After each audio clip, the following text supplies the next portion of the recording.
Toi Tala Fou tol whaapoponga o Tala Fou malisi ufonga le lau mua mōle nei tae au. E silia ma le whaafitu se fululua miliona o na mai moina e tangata ilunga le TikTok le atau se pepe walu maasina le matua a o a apa tu mau o le ipu kofe. Alona tama e au noa ma le ilua le tama o na olo umua na wa ailana telefoni. Na whaasala lau le tina mai Florida i Amerika ilunga le TikTok le ata o na whaapea e maalie peitai. E anoa noa i whaasea mawhai tionga o na ole le ano le tamai le pepe talua le matamatanga o lana telefoni. E isi saili linga na whaia na ta ua le tele o mātua e Sāmoa o na ole whaalawe lawe o masini e pei o telefoni ia i lātou a o wa aia lātou whanau. Na ta ua nisi tina e whai fo ia lātou a ia inga e le wha amatamata ina ini televise po ni masini wha a teknolosia lātou pepe peitai whato ama whai na whaini a lātou ngā luenga pe aki i tamaiti le televise po se masini wha a teknolosi pe sui fo ile na pekini o le tamaititi au normal tau wha a file mo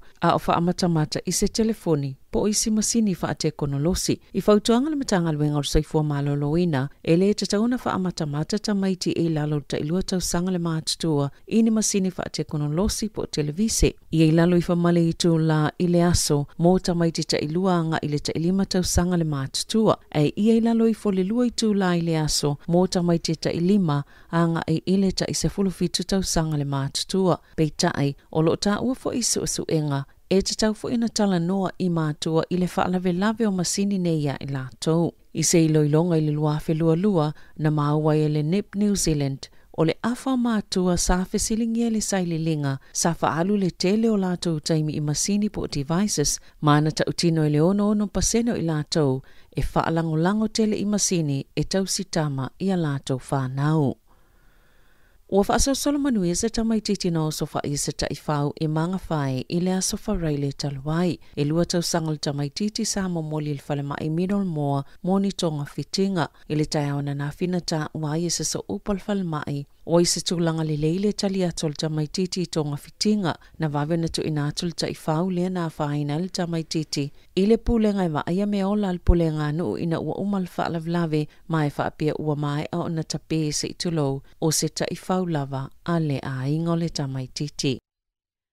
O loo whaama mai le asole pita no o Cuba Street i le taulanga Wellingtone i le au whai ngā luenga al pulenga nu matanga tolo mwhaina fsosoani mga lulu e whaatasi mo le a whaamoe moe. O se tasi leo vaenga pita tumu le taulanga i whaataunga mta whaunga e mei se fo ini vaenga o tala whaasolo pito le ai peitai o loo moli mawina fo ile mo umia whaia i aioni ngā luenga e whaama mai a o sauni atu i taimi pisi ol whai unga le tausanga. E silia malito o limas fulu tangata na a waima fsosoani e piki le la pisi i le nei tausanga i Courtney Place i le taulanga o se pito nu e pito i tumu i taimi o ta whaunga. Ai mai se o le afiafi i te tono Wellingtone.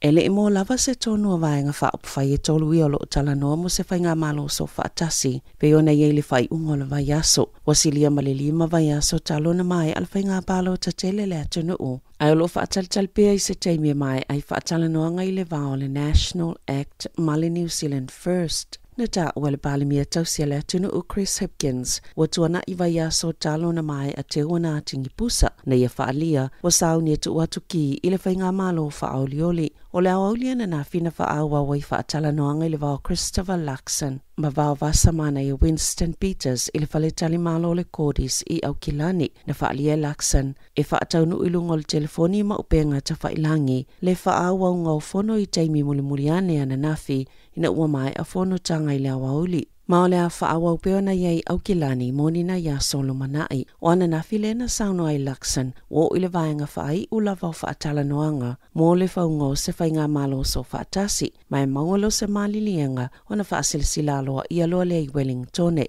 o le asto na ina sauno le taitai o le National. E le eise a whaina ia te i o le tutongi lau whaila whonga o le pili a la atu i au nanga whaapale mene o whaatala noanga mo le whaunga o se whainga malo leo lo whaanga solo i Aukilani. Ma o taitai umafo i o vaenga whaupwhai e tolu e au mau i Aukilani o lo nau ina ia vave maua se malilienga.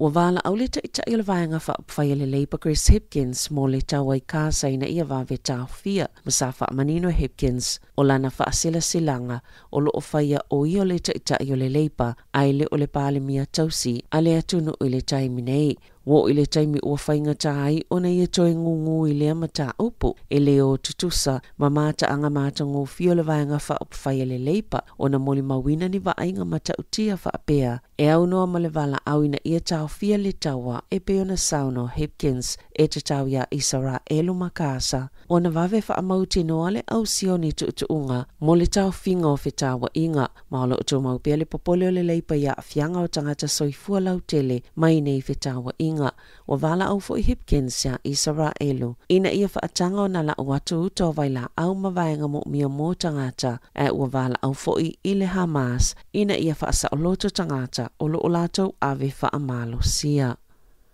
E to valu se fulu lau whaingalwenga al company lau papole Tugen New Zealand i Gisborne. Na whaafose i lava na whaamalo loa la tau ngalwenga o le whaalinga al company lau whaingalwenga le aso wharaile taluai wa yele fuafanga i tāpune i le company. O na uawhia ngai pēr ma whaafita au li tau tupe ai le ngata i lea. Ua whaititia fo ili tūlanga mo mia o lātou o loa e to ono sifulu lau whai ngāluenga o le amalo o lo mai a lātou ngāluenga au le io o le kerisimasi au le isi to o loa sifulu o le a whaamuta lātou ngāluenga i a mati na tā ua le so upo le First Union ua matua whaanoa noa lava nei tangata o na unisio i lātou sa whaamoe ato atoa i ai tupe maua o lātou a inga mai ia ngāluenga. E iei nisi unungali e ngā lulu e whaatasi ai ole a whaafua se i ona leto e mawani tupe. Ma sāwheta ngisi lava fo inisio i lātou ina ua tala no atu iai. Ole a sole e wheilo iai le uni matangata whai ngā luenga e o fo ina iai ni fsosoani matausa ili nisi a lātou ngā luenga fōu. Wa toi fo ile matanga luenga tele le MB ile tele o tupe whaalu ine whaala potopotonga po ni company te tele se whai ngā luenga whaakone sale bei ona iai le lua tau sanga wa tuanai. Mai le lua fesfulu ono i le lua fesfulu fitu. Sa whaamawina le whaasefulu miliona tā la. Na whaaluina le matanga luenga o pisinisi whaafotunga o mai e fō mga luenga i au nanga mai le PricewaterhouseCoopers o le KPMG, Deloitte mo le Ernst & Young le ilonga i le lalulangi o le Big Four e se fulu whaatesi ma le 1 miliona tā la na alu i le PricewaterhouseCoopers ma le tusa ma le 10 miliona tā la na whaalu i le KPMG. Ma isi company e lua e ta 1 miliona tala i le apiliota na amata po le 3 miliona tala. Mo ia company te tele wha ai o ane i le lua whelua sifulu lua whelua tasi ua whaalua ina toisi iti ai le 10 miliona tala i le tausanga talwai i le taimi o le COVID au le itoi pa ui le fitu tesi ma le 5 miliona tala i le lua whelua lua whelua tolu.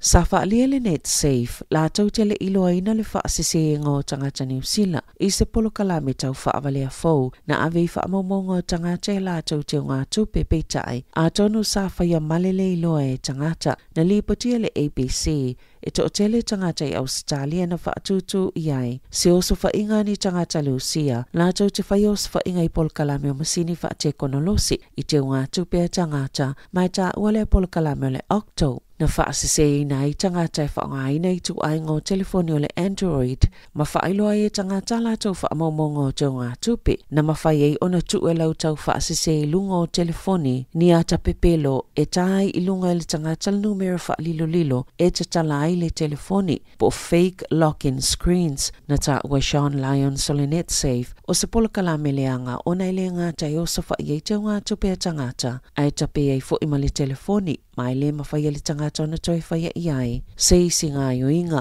nā whaina ini tangata mai whale tupe sfululi mai au Setalia, e au fiele ANZ ma le Westpac, e whaatutu le polo kalame tau whaavalea le Octo, i telefoni le itu aingo le Android, e peo le Samsung, Google, ma le HTC, ma ua ta ue mawhaiona whaalafi le itu aingo polo kalame tau whaavalea, ini apps i le Google Play Store, ua whautua Lions i tangata i telefoni le Android, ina ia whaae tete, pe a tatala ni apps po api mani polo kalame ia tatala ai mai le Octo i lunga o a lātou telefoni. Ua whaailo se whale tupe Australia e tasi o loo whaongaina i le atunu o Nauru o le atu ua le atunu ma o le a whaamuta la lātou au nanga i le whaiunga le tausanga a sau na whaalie se pepa o whaamatalanga a le whale tupe o le Bendigo and Adelaide whaatasi ma le malo o Nauru wa iei se fuwhanga le whale tupe whaafaingofi e na whainga whaapisenisi e ala i le awe o la lātou whaamumua i a lātou ngāluenga i te tono Australia e silia ma le sifululua masina talo na tu ina atu la lātou whaalinga ina ia mawhaina solonga le leile sa ilingo se isi whale tupe e whaia ngāluenga Nauru wa mai a fwoi ana whaamanino i tangata Nauru o lo saunga le mua lātou tupe i Ausetalia o lo langolango ina le malo Australia whaapia le whale tupe o atina e Asia le malo Nauru o sa ilia se isi a lātou whale tupe i Taalonga o le aso wharei le talwai sa whaataunu uina i se whaamoemoe le Christmas Dinner Club a le Eagles Golfing Society of Wellington i le kalapu tāpolo a le te māroa golf. Ma sa tau a i le ipu ma whailonga mo le talavau pito sili ona le leila na taalo i le taalonga tāpolo o le luawhilua tolu. Ma sa whaamonia ina i se tasi o alo le aonga tāpolo Sāmoa le Wellington Golf Academy o Teisa Mania Waka. O tuunga na fua i ele filifilinga o le anga wa ai le whailonga sa fua i le whaamaoni taalonga matole ninga le tausanga atoa o to mai le taalonga ma whaiunga mai le taamilo sanga na taalo ai. O a mionga e whaalia le malai tāpolo ma whafo taalonga o le tangata le leile taalo i au ma le lei o li poti mai tūlanga tau i le aoa onga. Sa whaamania ina fo i teisa i le skola sipe lima se lau tāla e whisosania ia te ia mo le lumanai. O sampini Australia le ipol la langi le taalonga kilikita le itu pāwalii o le tailima se fulu ova o le li o Travis Head na mawhaia na ia taina ni ayesilia ma le selaumo Australia le ana fisoso ni tele ilo lātou manu malo i le poa na po i le taalonga ma initia. Samo le mawina le fifi le mo le tāpua inga iwa sfultolu afe i le malai na Renda Modi ina ua whaia ina initia o le aule le iai se whaia ina le taamilusanga atoa vangana ai lesu enga o le ipo. Tala Fou ia ma le si ufonga le lau mua mo le nei vae